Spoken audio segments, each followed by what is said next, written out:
Hello, how do you do? Hope you're having a lovely day. My name is Geraint Radford, OM System Macro Ambassador, and I'm here to share with you a few tips and tricks about macro photography. We'll be covering stuff from mobile phones to mid-range to high-end gear, so no matter what your budget or what your lifestyle is, fingers crossed, I can get you into the macro world. Now let's go. Macro!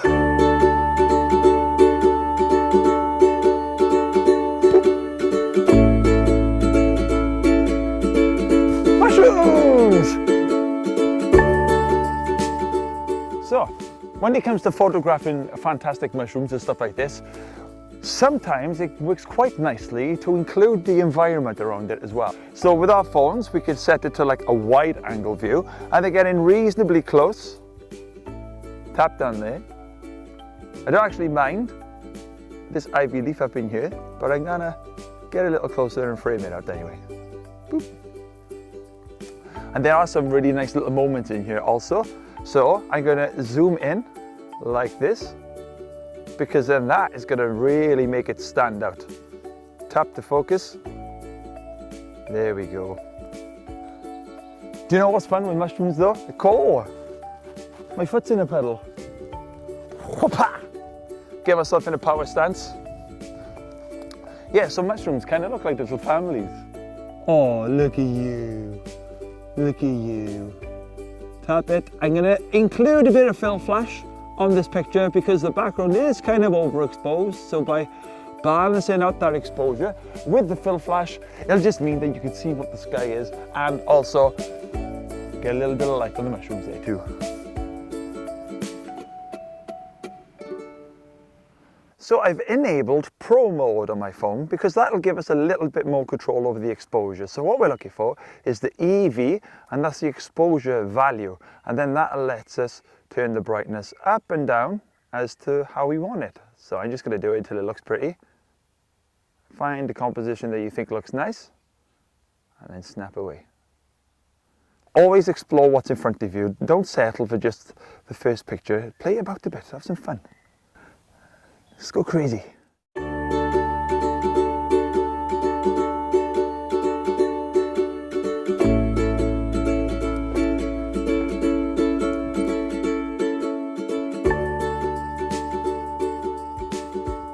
That is cool. It looks like it's got a lot of flow.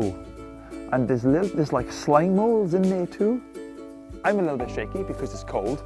So if you're in Pro mode, grab your ISO button down here and increase it to maybe about 400, something like that, because that'll give you a bit more of a fast shutter speed, which should then reduce the amount of motion blur we've got. There we go, that's better. That's nice. Boop. I'm liking what I see.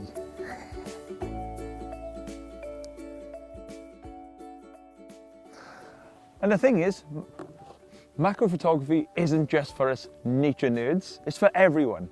And whether you're out with the kids maybe, in a country park like I am today, you've always got your phone with you.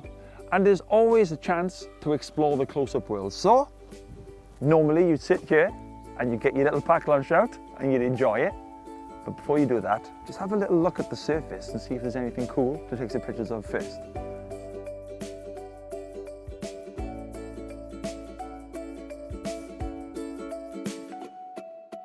There's a daffodil on there, looks like an alien going, ooh. Come and see, look at him.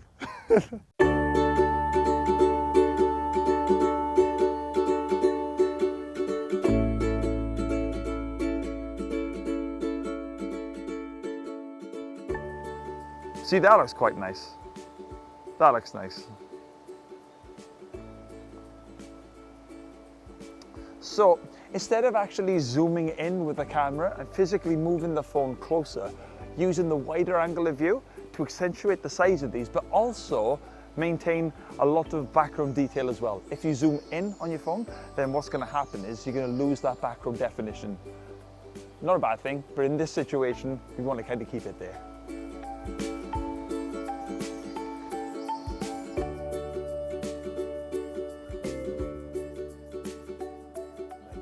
Do you know what? I'm actually quite pleased with the picture quality here, but the quality of the file isn't quite what I'm used to.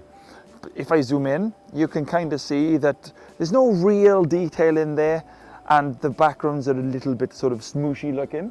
The detail hasn't quite resolved in the same way that a dedicated camera can. So I'm going to swap over now to my mid-range camera and then see what we can get.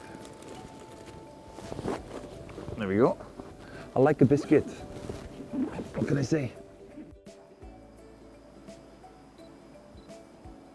How lovely. So this is the beautiful EM10 range of cameras, and these are really aimed at people who are maybe newcomers to photography or just enthusiasts. So I'm going to try to get a very similar picture to the one I just photographed on my phone, but instead I'm going to use an EM10 with a kit lens. Yeah, that's so lovely. These flowers are beautiful, aren't they? And honestly, yeah, just zooming in now, you can see every little bit of detail in there, and it looks beautiful. So the main difference is the fact that this camera's got a bigger sensor than your camera phone, which means that it can actually resolve a bit more detail. But the sensor itself isn't so big that the cameras need to be big as well, and that's why I like using this system.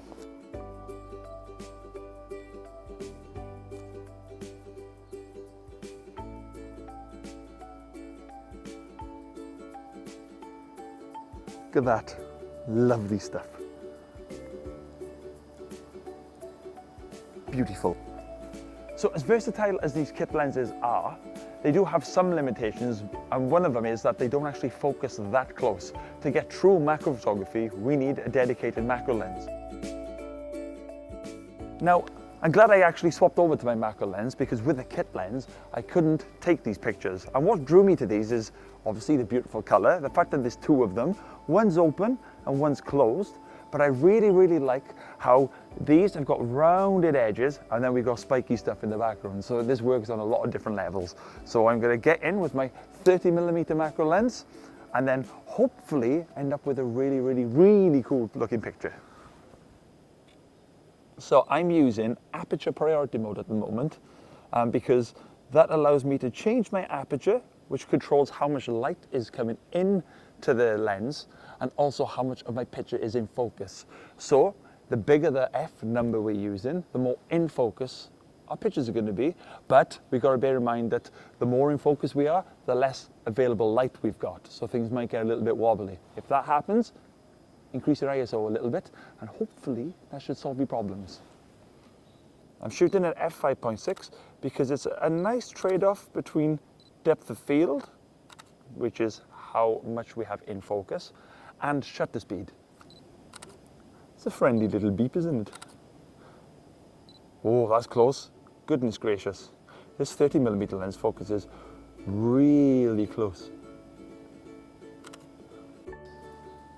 If you find that the camera's autofocus is struggling, sometimes they do, because we've got a lot here for the cameras to deal with. We can pop the camera into manual focus, which is there. And now we can just simply rotate the focusing dial ourselves to get exactly the pictures we want. And I'm shooting from below the subject just to make use of all that wonderful background sparkle that we've got going on there. There's absolutely no harm in adding a bit of magic to our pictures.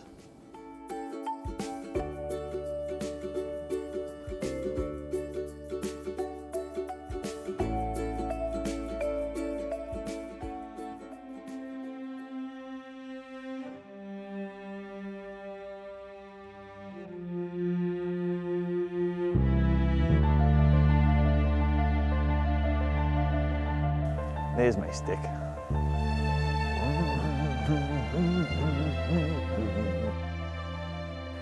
So I'm in these wonderful, beautiful ancient woods, and as you can see, the sun is setting and things might get rather dark and spooky. So with that in mind, I switched over to my professional body. This is the OM1 Super Duper. And the reason why I love using it in conditions like this is because I don't have to worry so much about grain, because the ISO can go up. It's built really well in case I trip and it lands in a puddle. And also, it's got this sneaky little feature called inbuilt focus stacking, which is fantastic for us macro shooters.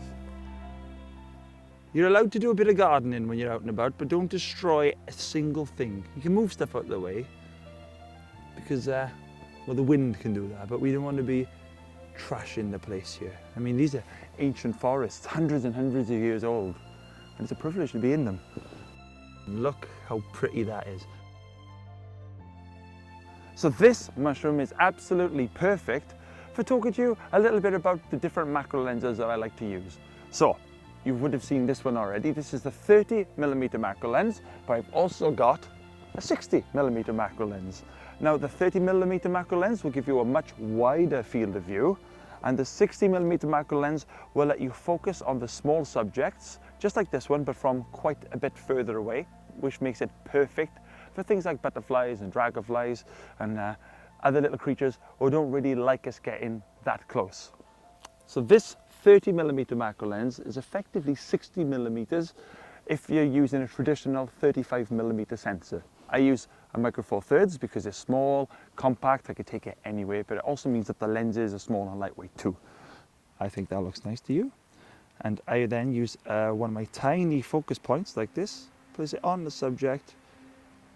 Oh, there's this stuff in the way, there you go. And then click.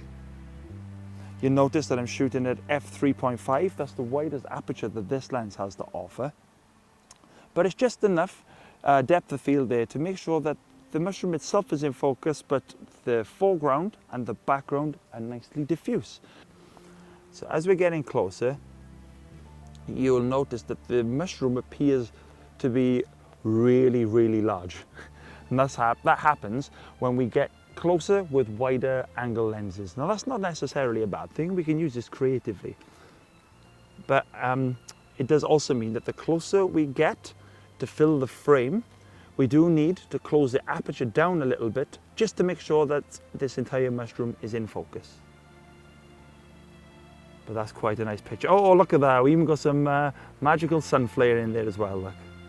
Just to give it that Lord of the Rings vibe that we love to try to get in our pictures. So when you are out and about, try to use natural light as much as you can. Look for the direction of the light.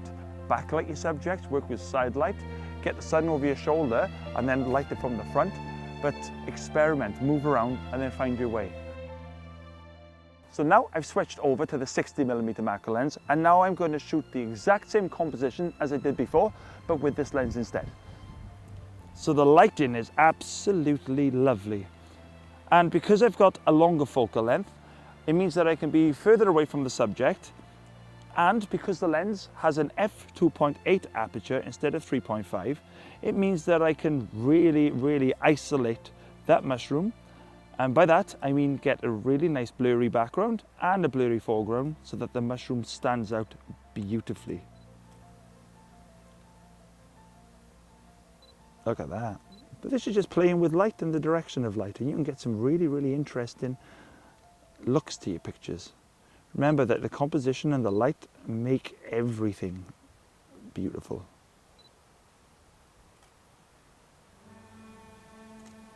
I could stay here all day just with this one mushroom. But I think it's time to move on and carry on exploring these wonderful woods.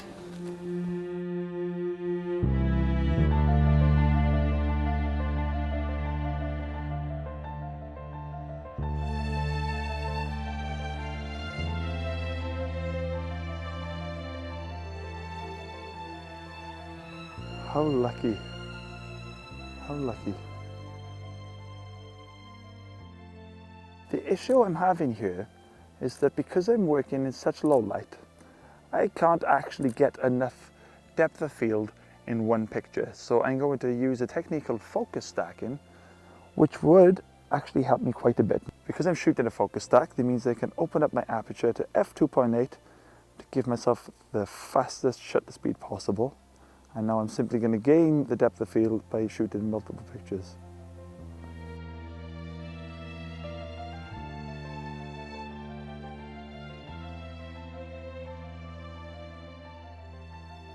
So my camera has got focus stacking inbuilt, which is really handy.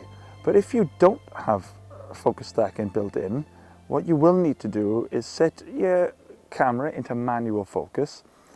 And if it's a tiny subject like this, you may want to actually place your focus at this minimum distance. And then you focus by moving the camera closer to the subject, one picture at a time, making sure that each area between each picture is sharp and in alignment, so that when you blend them together, you'll end up with one picture that's super sharp where it needs to be. No one believe this. A springtail and another weevil. Two weevils. Can you believe it? Oh my gosh. Thank you ever so much for joining me on this little adventure. It's been really, really fun. We've played with lots of different gadgets and hopefully it's been of use to you. Now, if you've got any extra questions, feel free to just ask me. I'm a friendly fella. I will see you very soon.